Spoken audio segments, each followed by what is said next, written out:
வந்து ஏன் தெரியுமா இங்கே கூடியிருக்கோம்? இந்த லைப்ரரி ஓப்பன் பண்ணுறதுக்காக தான். இப்போ நடக்க போதில் ஒரு கிராம சபா, அந்த கிராம சபாவில் போயிட்டு நம்ம கலந்து இந்த லைப்ரரியை வந்து ஓப்பன் பண்ண வைக்கலாம். இந்த லைப்ரரியை பற்றி வந்து நம்ம ஏற்கனவே 2 கூட்டத்தில் வந்து நம்ம மனு கொடுத்துருக்கோம்ல, அதோடைய ரெஸ்பான்ஸ் வந்து எதுவுமே சொல்லவே இல்லை. அதனால இந்த முறை கூட்டத்தில் வந்து நம்ம மனு கொடுக்க போகிறோம்.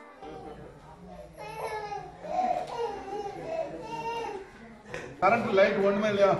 கிஷான் வாழ்க்கை மாதிரி எரிதான், ஃபேன் ஓடலையா?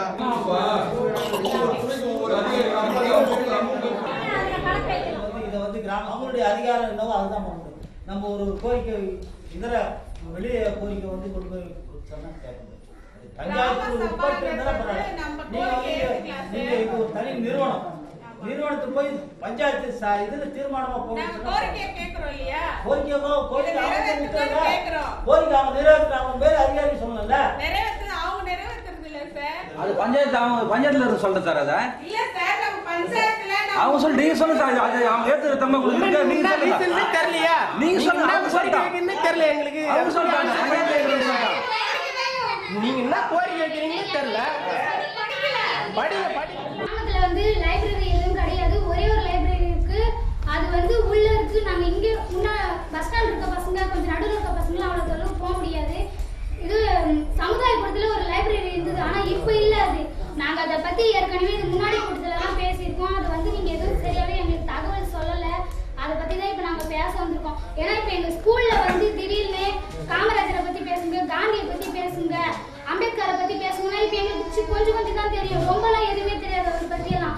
இப்ப நாங்க திடீர்னு அவரை பத்தி முழுமையா தெரிஞ்சு நாங்க அந்த பேச்சு போட்டியில கலந்துக்கணும் அப்படின்னா நாங்க அந்த லைப்ரரி புத்தகத்தை படிக்கணும். எங்களுக்கு அந்த மாதிரி வசதி எதுவுமே கிடையாது. இதனால வந்து நாங்க எதுலயும் பங்கேற்கிறதுக்குடைய வாய்ப்பு வந்து குறைஞ்சு போயிடுது. அது வந்து லைப்ரரி வந்து ஆரம்பிச்சுட்டாருன்னு நாங்க உங்களுக்கு நாங்கள் வந்து ரிப்பன் கபரு சில்ட்ரன்ஸ் பார்லிமெண்ட் வந்து ஆரம்பித்து கிட்டத்தட்ட 2 வருஷம் ஆகுது. நாங்கள் வந்து எங்களால் முடிஞ்ச சின்ன சின்ன ஹெல்ப் தான் வந்து நாங்கள் இதில் பண்ணிகிட்ருக்கோம். மெயின் ரோட்டில் வந்து ஒரு மதுக்கடை இருக்குது. அந்த மதுக்கடை இருக்கிறதுனால வந்து படிக்கிற பசங்களுக்கெல்லாம் ரொம்ப கஷ்டமாக இருக்குது. இங்கே இருக்கிற சின்ன சின்ன பசங்க ஆம்பளை பசங்கள்லாம் வந்து இந்த மதுக்கடையை பார்த்துட்டு கொஞ்சம் பெரியவங்களான பிறகு அவங்களும் அதே மாதிரி குடிக்கணும்னுட்டு பழக்கமாயிடுவாங்களோன்னுட்டு வந்து அதான் ரொம்ப கெட்டு போயிடுவாங்கன்னு சொல்லிட்டு வந்து எங்களுக்கு மனசுலேயே கொஞ்சம் இதுவாகிடுச்சு. நாங்கள் எங்கள் கூட்டத்தில் பேசி நாங்கள் ஊர்வலம் போயிட்டு அந்த மதுக்கடையை மூடிட்டோம்.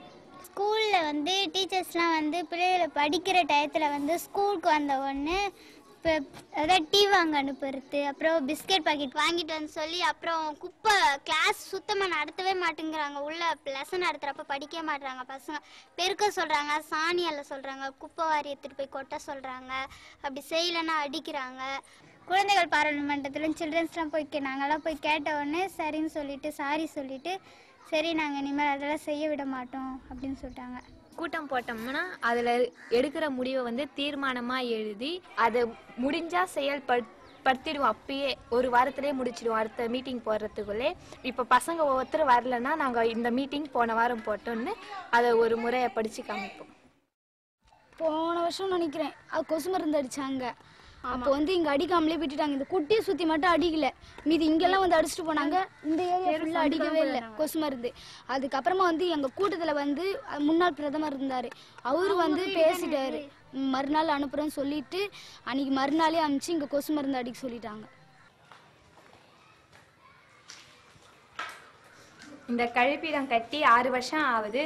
இது எந்த நடவடிக்கையும் எடுக்காம இருக்காங்க. இது நம்ம குழந்தைகள் மற்றும் மகளிருக்காக இது கட்டியிருக்காங்க.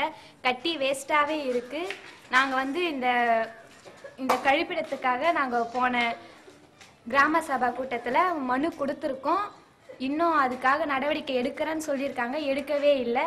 திரும்பி வர கிராம சபாவில் மனு கொடுத்து திரும்பி கேட்கலான்னு ஒரு முடிவில் இருக்கோம்.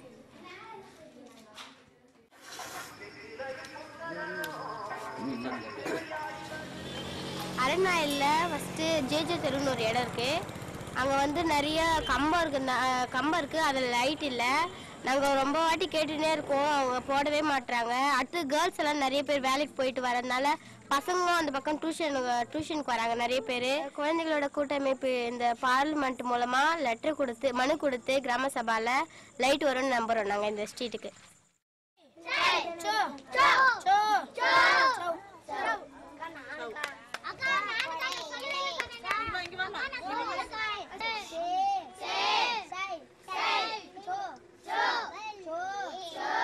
இது எப்படி எனக்கு ஆரம்பிக்கணும்னு ஒரு எண்ணம் வந்துச்சுன்னா, நான் வந்து ஒரு பசுமை அறக்கட்டளை அப்படி நிறுவனத்தில் வேலை செஞ்சிட்ருக்கேன்.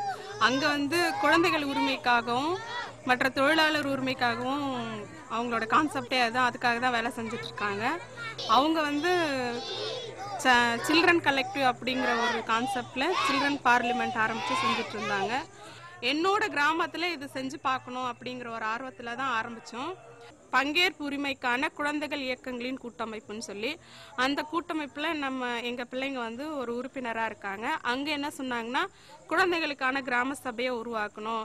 அப்போதான் வந்து கிராம அளவில் குழந்தைங்களுக்கு என்னெல்லாம் தேவைங்கிறத கிராமத்தில் இருக்கிறவங்களே பூர்த்தி பண்ணி தருவாங்க அப்படின்னு சொன்னதுனால இப்போ வந்து தொடர்ந்து ஒரு 4 கூட்டங்களுக்கு பிள்ளைங்க வந்து கிராம சபைக்கு போகிறாங்க.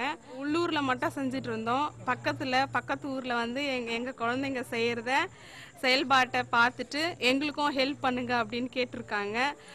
எங்களோட இங்கே மட்டுமே பண்ணிட்டு இருக்கிறத நாங்கள் இன்னும் பக்கத்து கிராமத்துக்கெல்லாம் போய் செய்யணும்னு ஆசைப்படுறோம். அதுக்கான வாய்ப்பு, அதுக்கான நேரம், அதுக்கான சூழ்நிலை இன்னும் அமைஞ்சதுன்னா நாங்கள் கட்டாயம் இதே மாதிரி மற்ற எல்லா வில்லேஜ்லையும் போய் பண்ணலான்னு ஒரு ஐடியாவில் இருக்கோம். எங்கள் பிள்ளைங்களும் வந்து அதுக்கு தயாராக இருக்காங்க.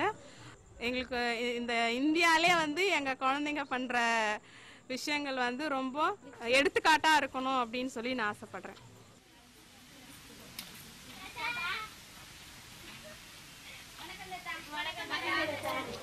என்ன மகிழ்ச்சி வந்துருக்கீங்க? ரொம்ப நாளா அந்த லைப்ரரி மூடி இருக்கு தாத்தா. ஒரு லைப்ரரி உள்ளதான் உணரல, லைப்ரரிக்கு படிக்கவே முடியல. புக்கு என்ன ஸ்கூல்ல படிக்க சொன்னாங்கன்னா படிக்க முடியல. அதனால எங்களுக்கு லைப்ரரி சரி, இப்போ அண்ணா மறுமலர்ச்சி திட்டம் வரப்போகுது. லைப்ரரி கட்ட போகிறோம் புதுசா. இப்போ தற்சயம் இருக்கிற லைப்ரரியில் இருக்கிற புக்கு வாங்கி கேட்டு வாங்கி படிங்க. புது லைப்ரரி கட்டணுன்னே அந்த புக்ஸ்லாம் வந்துடும். இன்னும் புது புக்கெல்லாம் ஏற்பாடெல்லாம் பண்ணித்தரோம். கண்டிப்பாக செய்யறோம். கண்டிப்பாக செய்யறோம்.